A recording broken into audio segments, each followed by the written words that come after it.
L'OL a remporté 5 de ses 6 matchs disputés sans la présence de Léo Dubois sur la pelouse en compétition officielle cette saison. Une défaite face au PSG. Étonnant. Très étonnant même. Les hommes mentent, pas les chiffres. Ah là là, on en rigole de Dubois. Mais moi, ce qui me fait un peu moins rire, c'est de tourner cette vidéo à plus de 1h du matin. Voilà, juste avant de partir au travail. Vous savez qu'il y a eu un match de l'Olympique Lyonnais, c'était jeudi soir, c'était Brøndby-Lyon en Europa League, victoire de l'OL, 3-1. J'ai regardé le match, malheureusement j'ai pas pu faire de débrief, voilà tout simplement.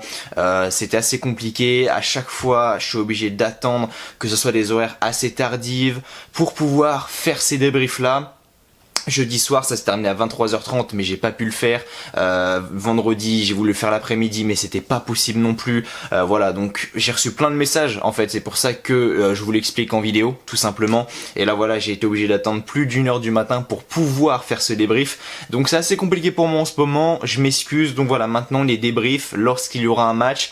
Soit ça arrive, si tout se passe bien, si je peux le faire, ça arrivera le soir même. Et si malheureusement je ne peux pas le faire, comme là j'ai pas pu le faire dans l'immédiat, eh bien ça arrivera à 7h du matin le lendemain, comme ça voilà, ça arrive tranquillement au réveil, à votre réveil tout simplement, parce que la plupart des gens se réveillent aux alentours de 7h, etc. Comme ça, vous pouvez avoir mon petit débrief aux alentours de 7h pour votre petit réveil. Voilà, je tenais à éclaircir ce petit point tout simplement et vous expliquer en fait le pourquoi du comment. Les débriefs, voilà, c'est assez compliqué pour moi en ce moment et j'espère que j'aurai l'opportunité de les faire,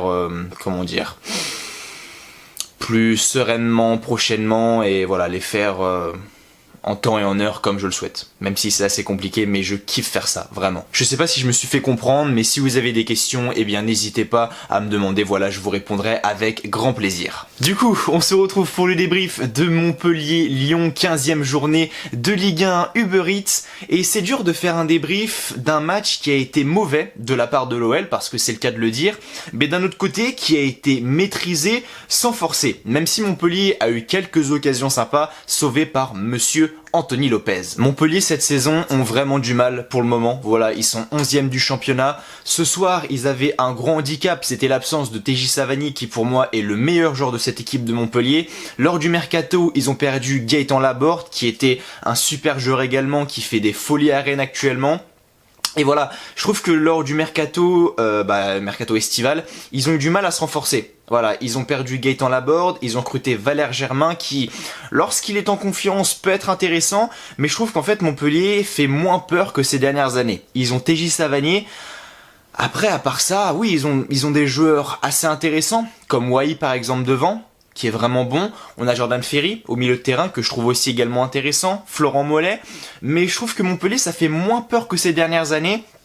Et je trouve qu'ils se sont vraiment affaiblis et on le voit actuellement par leurs prestations. Même si Montpellier depuis le début de la saison, c'est 15 matchs, 6 défaites contre les 6 équipes européennes. Défaite contre Lille, premier l'année dernière, défaite contre Paris, deuxième l'année dernière, défaite contre Monaco, troisième l'année dernière, défaite contre Lyon, quatrième l'année dernière, défaite contre Marseille, cinquième l'année dernière et défaite contre Rennes, sixième l'année dernière. Et ça se comprend, parce que là où Montpellier a pêché ce soir, c'est dans l'intensité et l'agressivité. Il n'y avait aucune intensité et aucune agressivité mise par les Montpelliérains. Je veux dire, sur le porteur du ballon, t'avais aucune agressivité, ce qui permettait aux Lyonnais de jouer vraiment sereinement. Le but part d'un excellent centre de Malo Gusto qui n'est pas du tout attaqué. Au passage, j'ai jamais vu Dubois faire un centre comme ça. Le centre est repris par Slimani, la barre transversale.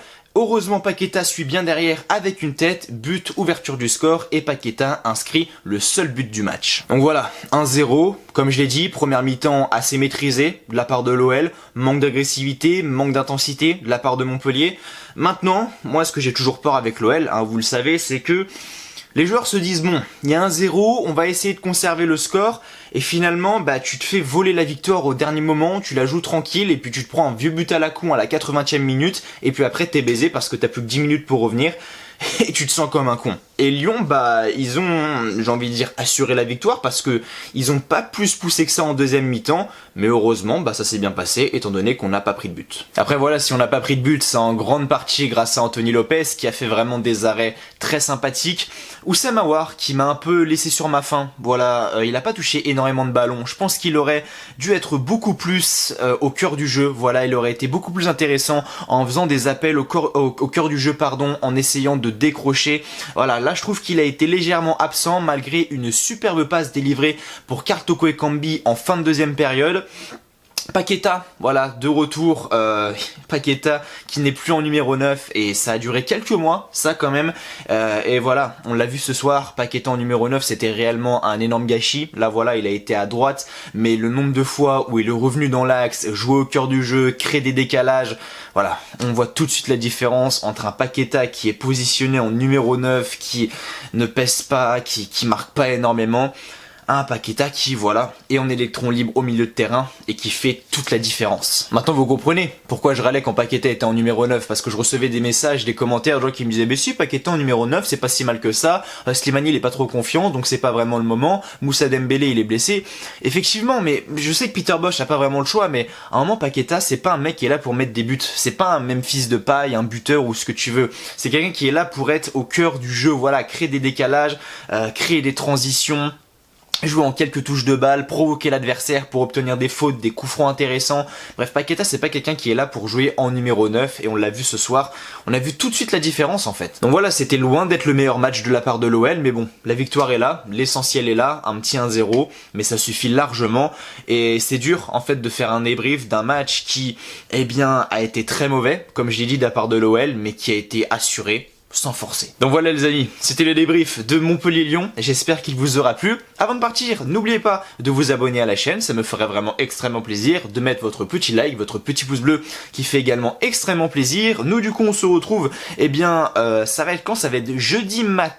C'est ça pour le débrief de Lyon-Reims. Effectivement je ne le ferai pas mercredi soir parce qu'il faut savoir que je vais voir Nantes-Marseille, donc le temps de rentrer etc, je ferai le débrief dans la soirée et je le polerai bah là, comme le matin tout simplement à 7h à votre petit réveil.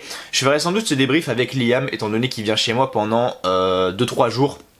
Il fait exprès le déplacement de tout en bas là, de Arles-Montpellier jusqu'à Nantes pour voir Nantes-Marseille avec moi. Donc franchement ça fait plaisir. Pour ceux qui savent pas qui est Liam, on avait fait un débrief ensemble, on avait fait le débrief de Lyon-Angers, enfin de Angers-Lyon. On avait été au Groupama Stadium tous les deux voir Lyon-Clermont, on avait été également au Vélodrome voir Marseille-Bordeaux, bref, vraiment c'était sympa. Donc voilà, faire ce débrief avec lui, je pense que ça va être également sympa. Donc voilà, rendez-vous du coup les amis, et bien jeudi matin pour le débrief de Lyon-Reims. D'ici là, portez-vous bien, je vous souhaite comme toujours que du bonheur, que des bonnes choses. Allez, ciao, bye bye.